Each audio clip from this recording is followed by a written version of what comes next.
Good morning, everyone. I welcome you all to the 26th episode of Decoding the Polls, a series of podcasts, discussions, and webinars organized by the Center for Public Policy Research around election times. As India gears up for the general election of 2024, the political landscape brims with intrigue and anticipation. So, in this discussion, we will explore the competitive narratives shaping the electoral background. I'm Sreelakshmi, research intern at CPPR, and your host for the day. We'll be having this conversation with Dr. D. Dhanuraj, Chairman CPPR. Join us as we unravel key themes and strategies and the players that will define India's trajectories in the upcoming years. Welcome you, sir. Sir, so my first question would be, in the Thank light you of so much, Sreelakshmi. yes, sir. So my first question would be, in the light of this upcoming general elections 2024, we see a lot of political narratives going around the country. So could you please elaborate on the incumbent party's political narrative and what are the key issues and themes it seeks to emphasize in shaping this electoral background? Very important question and also very relevant to this general election. Sreelakshmi, if you look at the history of Indian general elections, every general election had a political narrative. Whether it is 1971 general elections, when Mrs. Gandhi was, instrumental in winning this war against East Pakistan, or creation of Bangladesh, to the time last election, 2019 elections, we had some narratives going around it, around the elections time. And that narrative actually shaped up the voters' behavior or the influence. It had a tremendous influence in voters. I'm sure many of us recall or recollect the narrative that was there in the last election, 2019 elections. It was basically the Balakot attack and India's, defense capabilities, and also we are a superpower in terms of defense infrastructure, and we don't dare to enter the foreign country if they attack us. We go and wage a war against them. I remember traveling in North India that time. I used to see every evening there are candlelight marches and slogans supporting the government, the current government of that time. And many studies afterwards showed that this narrative, in fact, helped a lot the current government to retain the power in 2019. This was the case in 1971. And also remember, don't underestimate the narratives or counter narratives, because in 2004, when Atal Bihari Vajpayee went for seeking the fourth term, I would say 1996, 1998, 1999, when Vajpayee became Prime Minister of the country, and it is the fourth term, 2004, they called for an advance election, and the narrative was India shining, right? But that didn't work out. So it doesn't mean that the narrative is always supporting the government or the party in power. The narrative can be counterproductive also if it doesn't communicate well with the voters. So let's look at what are the narratives now from BJP, and probably we will also discuss what are the narratives from the opposition parties also as we proceed with the discussion. So what are the narratives? The narrative number one is we have a very, very strong leader in Prime Minister Modi. A strong leader, meaning a globally recognized strong leader in Narendra Modi. And that narrative gets extended to the discussion around how Indian foreign relations are shaped up by this government. We know that in 80s or 70s and 80s, we were known, or we were famous, or we were instrumental in setting up non-alignment movement around the world. But today, this government, in the last 10 years, it was not started by this government, but generally this government takes the credit of moving away from non-alignment and take sides with different superpowers. But the major narrative is that India is recognized, India is given space in the international forums, and Prime Minister is requested to even to mediate wars, right? Whether it is in Russia or between Russia and Ukraine, or between Israel and Hamas. So Prime Minister accomplished a global stature, and with the G20 summit last year, I think the government also, played it very well to project India's success in foreign policy. So I'm just discussing about the narrative. I'm not going to give my opinion about any of these things, but this narrative is actually very influential narrative. India is recognized as a global power on international forums. The second narrative is it is all about India's development. India's development. The government claims that India is on the right path to become a developed nation by 2047. So basically, this particular election happens at a time when BJP, the party in power, has a roadmap for next 25 years. And the narrative is that you should vote us, you should continue voting us, continue voting for us, so that we can take this country to a developed status. Or in the short term, when they claim the claim is that by 2028, 2029, if we are elected to the power, we will be taking India to the fourth largest economy status, right? After US, then China, Japan. So you remember 2019, there was a discussion about $5 trillion economy. Today, we are not discussing, or they are not discussing $5 trillion economy. It is more than that. We are going beyond $5 trillion economy. Probably it is around $8 to $9 trillion economy. And now there's another narrative related to this. The narrative is probably the best leadership that India can have at this point of time to take India to the developed status is none other than Mr. Narendra Modi, right? Or the party that should be in power to take this country to the developed status is the party of BJP, right? So that's a major narrative that they have. Along with that, supporting documents or supporting evidence is given in the growth status. GDP is growing in 6% or 7%, and happily they are also quoting the numbers given by the World Banks and IMFs alongside. So they're saying, we are growing very fast. We are growing. We are on the right track to become the world's most vibrant economy.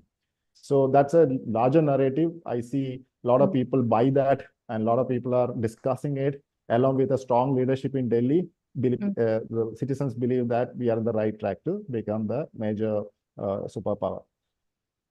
There's another narrative. This is all about digital economy and digital development. I'm sure we are not surprised, but I don't think that narrative has got that much of influence on the electorate now, because when Modi became Prime Minister in 2014, this was the larger narrative. He wanted to take India to a digital economy front, and by and large, I think they were successful in setting up digital infrastructure, UPI transactions. Of course, 2019, the elections results were influenced by the last mile connectivity and the delivery of public goods or private goods using this UPI infrastructure. But that narrative is still around. It's not subsidized, but subsidized, but it is still a very, very strong argument. Digital infrastructure, digital economy. Along with that, I think we are also discussing about digital privacy laws. We are also talking about all the major global corporates, the digital corporates. So the companies who are into digital economy, they are coming to India and making investment. So in the digital world, I believe that narrative is very strong, very powerful, but need not be in the first 2 or 3 the major narratives of the government.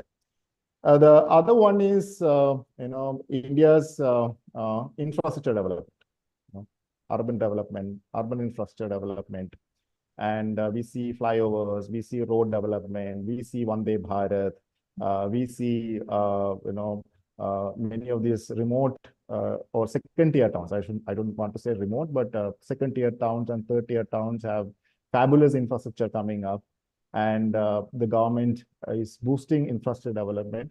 And this is another narrative. We believe in infrastructure development. We believe in the development of railways and ports and airports, and that is going to help to attain that fourth largest economic status, or India is in the right track to become the world's fastest growing economy.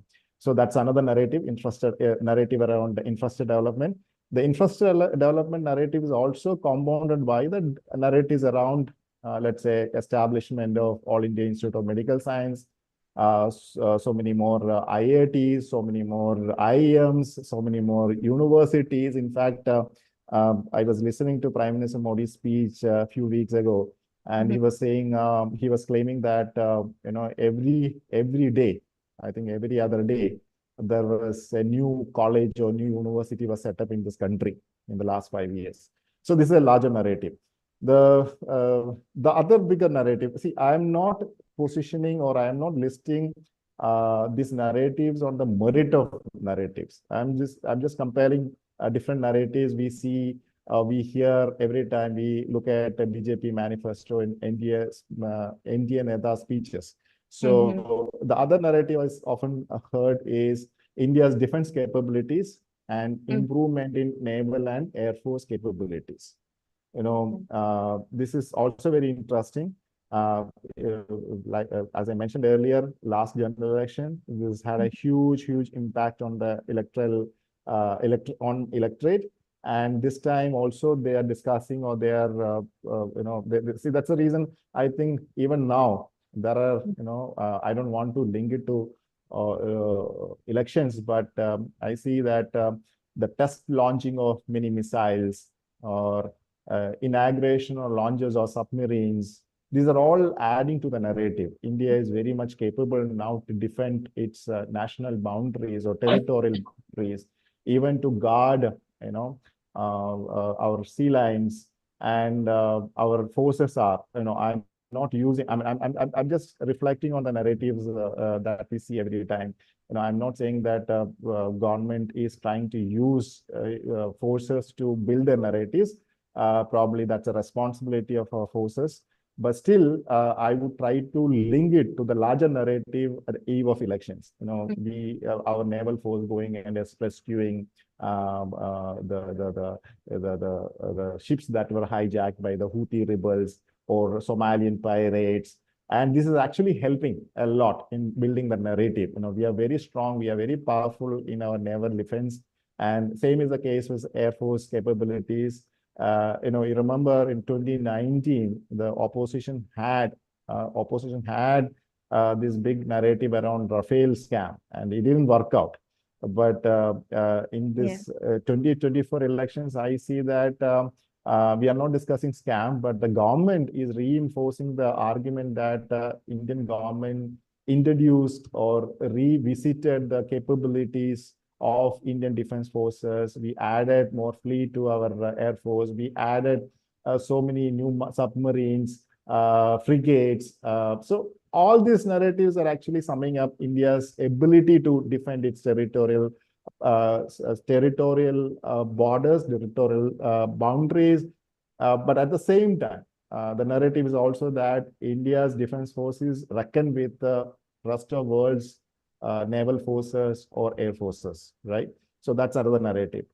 Then, okay, coming back to on the domestic front, I think this is one narrative about, BJP being a Hindutva party, Modi being the Hindu Hridaya Samrat of, North India. That narrative is actually linked to probably, I would say, even with the Ram temple inauguration or consecration of Ram idol. So this is another narrative. We are a party which also represents and reflects the national, the major majority of the population. That's what I said, Hindu Hridaya Samrat. So that's a narrative. Then, sorry to excuse there, but I have this question. Like when I was reading a research paper, they mentioned that, okay, the general narrative is that, okay, the BJP government is in power because of the Hindu vote bank. But when we look at the data, the population of Hindus only account for around 80%, and the vote share of BJP is only like 37%.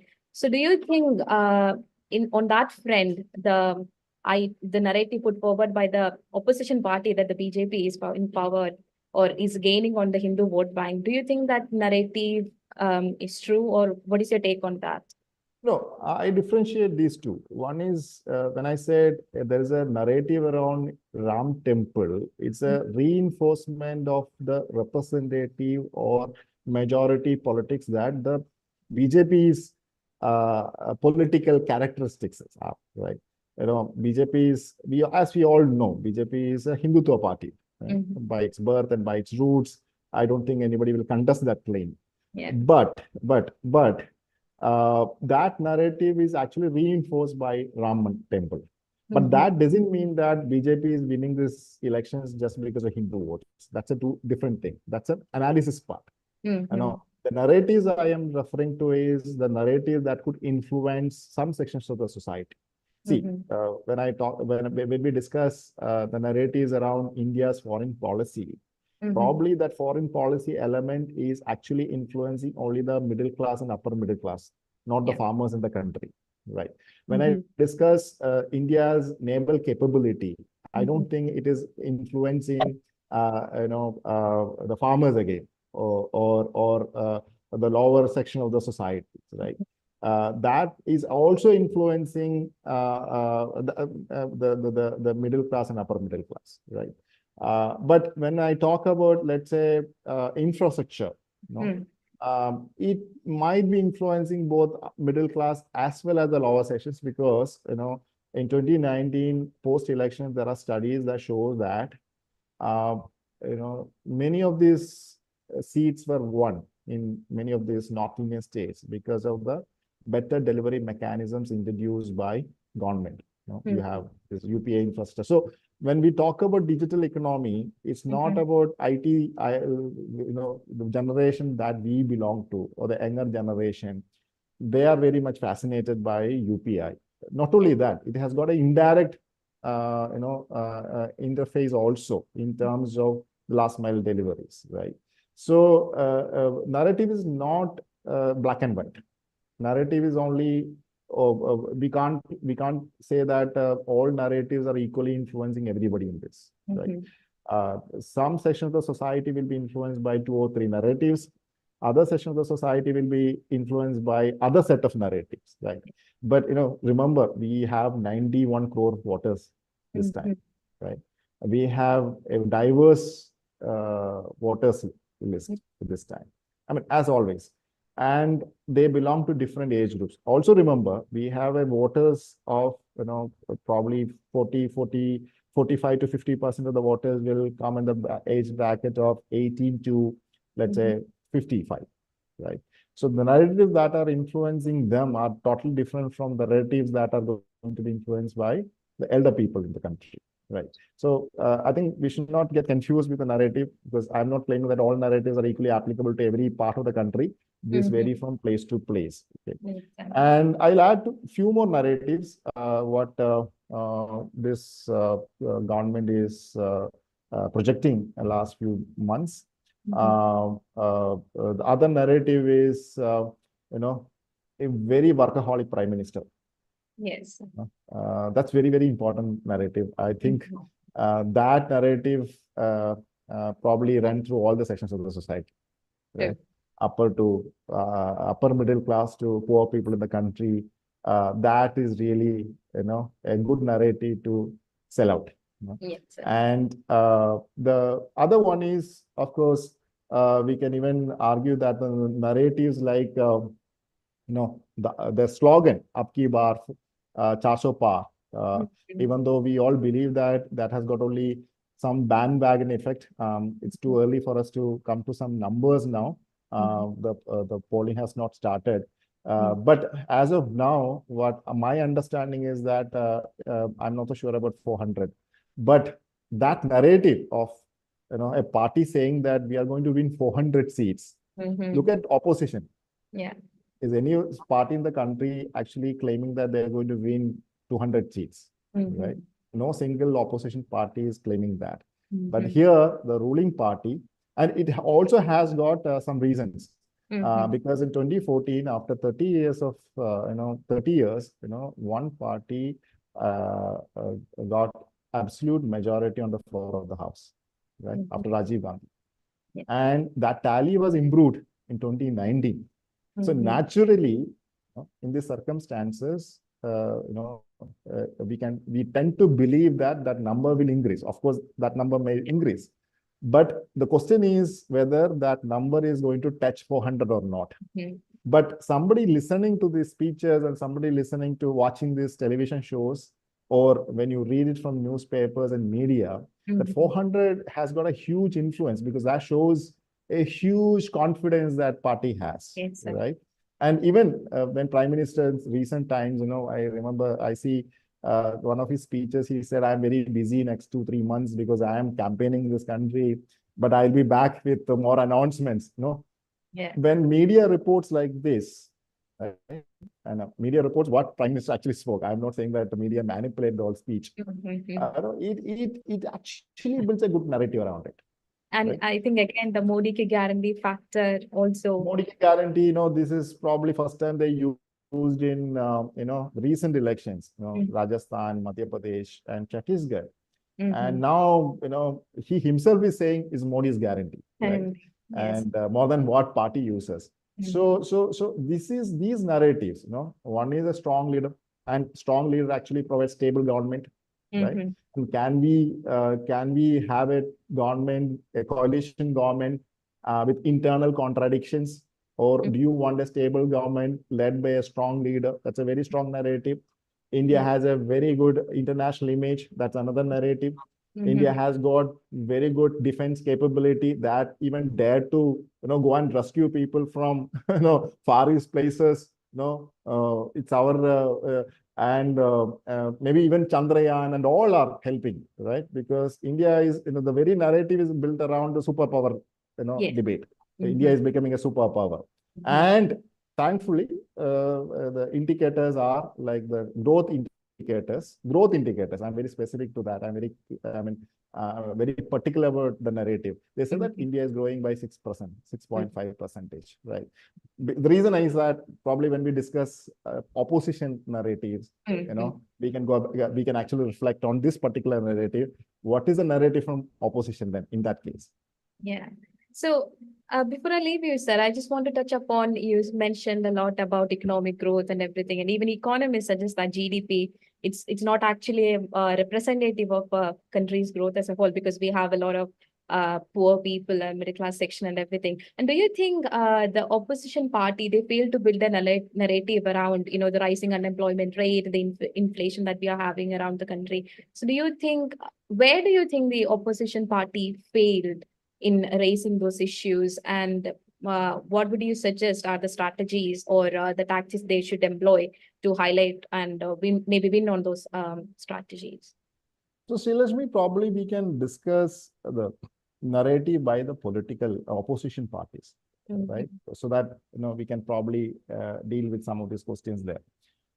So, what are those narratives by the opposition parties? One is the larger narrative of opposition parties, the erosion of institutional governance in this country. The attack on institutions, government institutions, and opposition parties say that these institutions are hijacked by the ruling government or ruling party. That's one major narrative. Along with that, we could also read the narrative around ED and CBI and all these investigations going around, and then they say that it's not only the government institution erosion of government institutions, it is also about they're attacking all the opposition party leaders, right?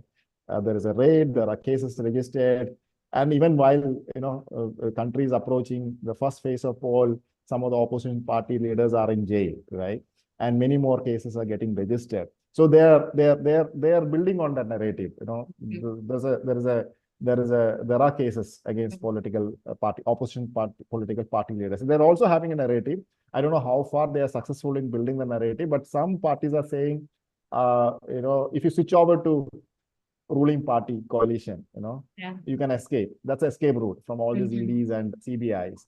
So, but how much it has resonated with the larger public, we are not so sure. But that's a narrative. Popularized by the washing machine effect of the BJP government. Right, exactly. So then there's another narrative by the opposition parties that is all about big corporate companies are or supporting the government, or they are the people who decide the policies.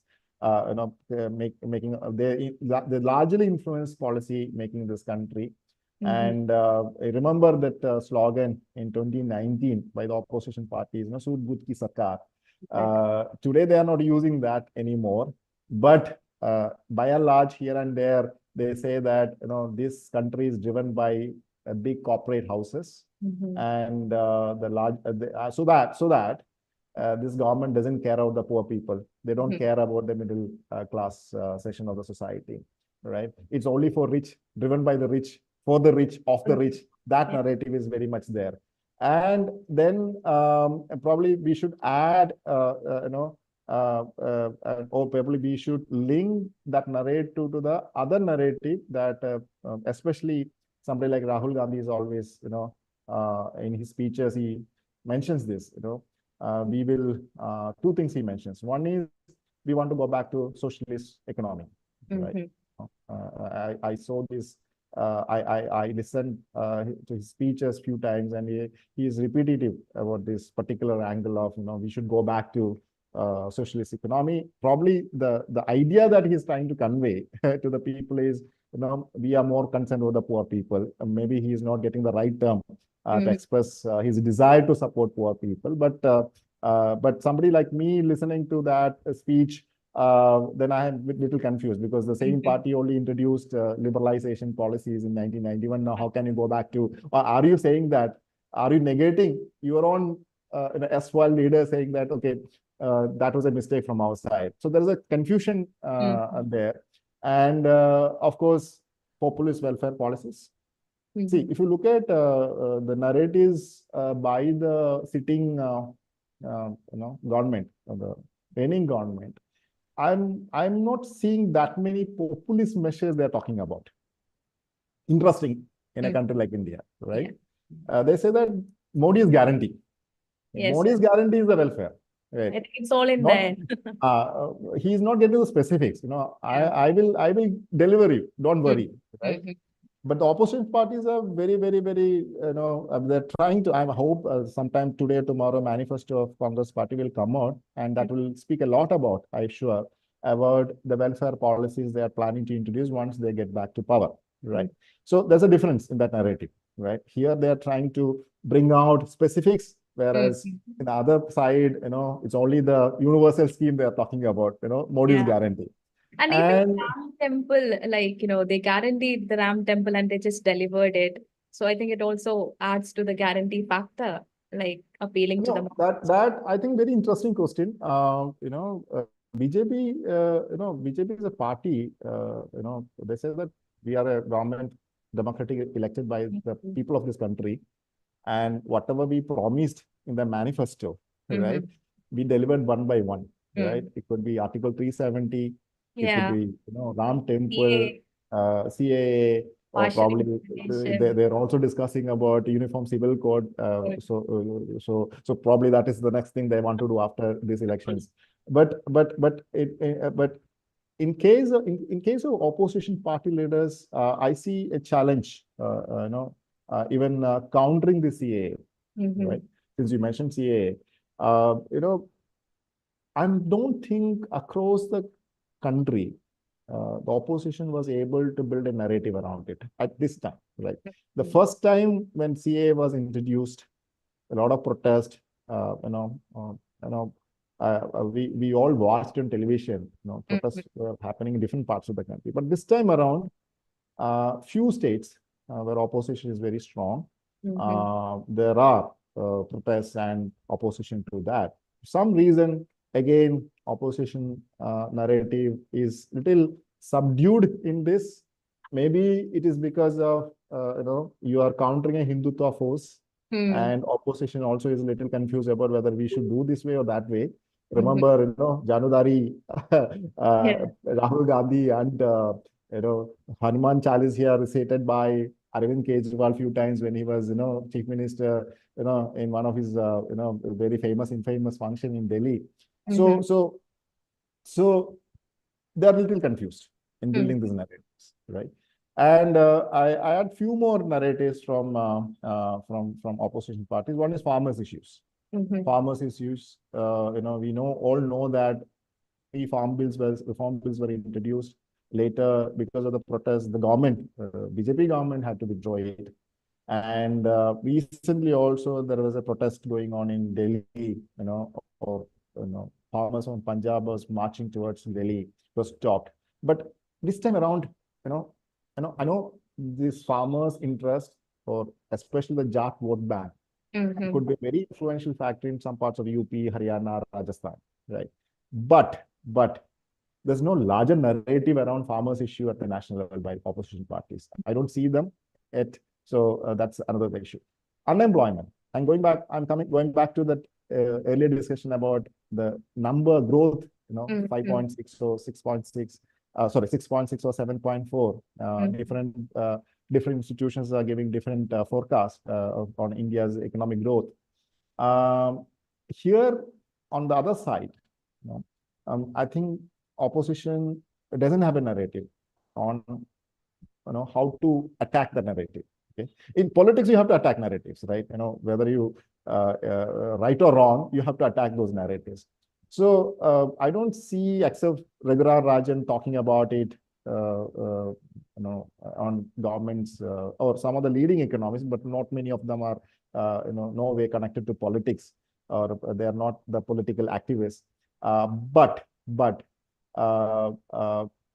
unemployment is an issue. This is the case, as was the case with the demonetization in 2016. They failed to capitalize on it.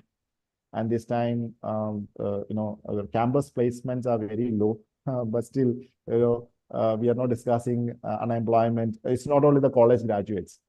I see that there are some conversations around, something around 1.5 crore, employment opportunities guaranteed by the government. But opposition parties are not, dealing it in detail. They are not getting the nitty-gritties of that argument and building a narrative around it. The other one is caste census. Remember Bihar caste census, and many other state governments were planning to take it up. But I think last 3 state assembly elections, caste census was a major slogan, but Congress or opposition parties were not able to gain out of that. And by this time, I think the caste census narrative is set aside by most of the parties, because they feel like maybe, this is not the right time to discuss the national level. And I have 2 more points about the narratives by opposition parties, is both equally applicable. One is electoral bonds, right? There's a recent narrative. But in electoral bonds also, I don't see that larger narratives emerging from opposition parties. So that is not helping. And of course, the larger narrative by the opposition parties is to secure and protect India's secularism, and how we can have a better governance style, or probably accommodating every religion and all. This is I'm just reflecting on what opposition leaders are always speaking about. So by and large, these are the narratives on both sides. Erosion of opposite, if you list the major narratives, erosion of government institutions, one. Second is ED, CBI arrest. Third one is, populist welfare measures. That if they are elected to power, they will introduce or they will launch many of the welfare schemes. And then there's a debate on corporates and socialism, right? So the corporate narrative is actually linked to the socialist economy. They want to bring it back, that socialist economy. And finally, this is all about securing and establishing or restoring the secular credentials of this country. That's what opposition is largely portraying the picture. So yeah, I mean, this is going to be very interesting. And as I said earlier, these narratives influence different sections of society, different levels, and it will vary from state to state. It will vary from region to region. It will influence different age groups in different way. It could influence men and women in different ways, right? So this is this is going to be a very fascinating time. Okay. So before I leave you, one last question. It's interesting that you mentioned the electoral bond, and you have mentioned that the opposition failed to raise those issues and everything.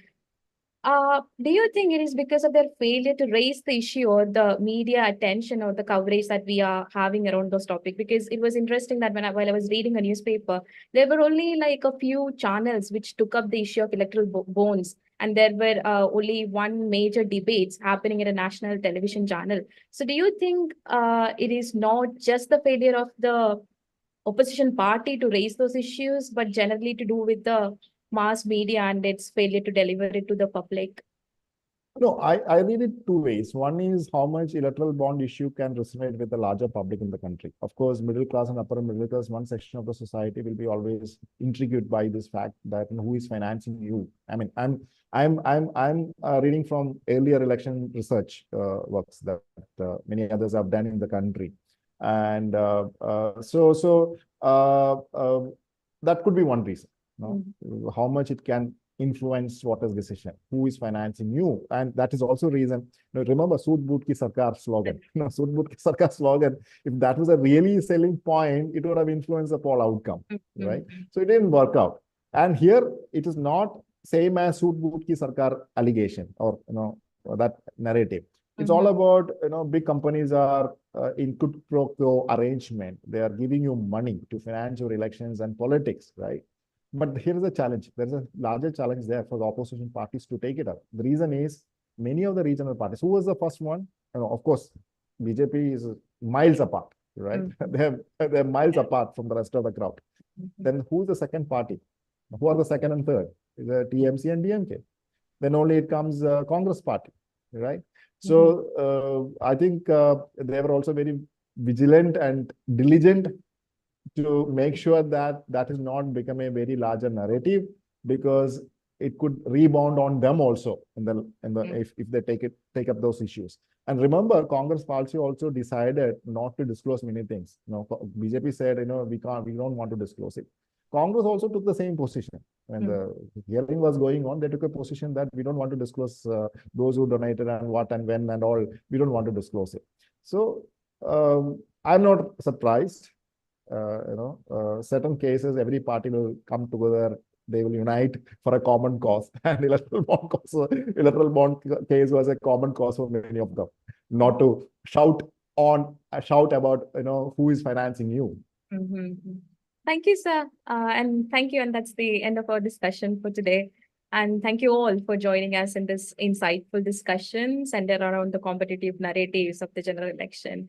And I hope you guys found it interesting and insightful. So stay tuned to our YouTube channel for more upcoming videos as we delve deeper into the India's election scenarios. And don't forget to like, subscribe, and share.